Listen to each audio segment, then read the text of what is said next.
Head vastlapäeva! Jee!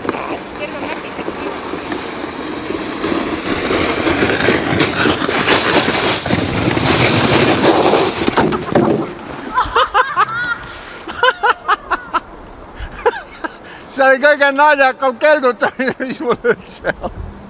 See ongi kõige vägevam. Kõige naljakam on see. Oi. Ja see oligi vist viimane või? Aitäh!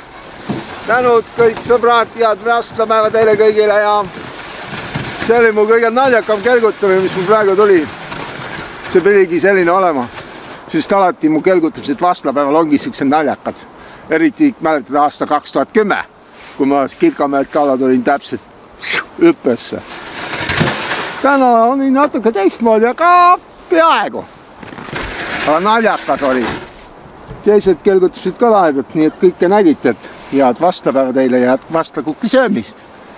Jee, tšau, paus.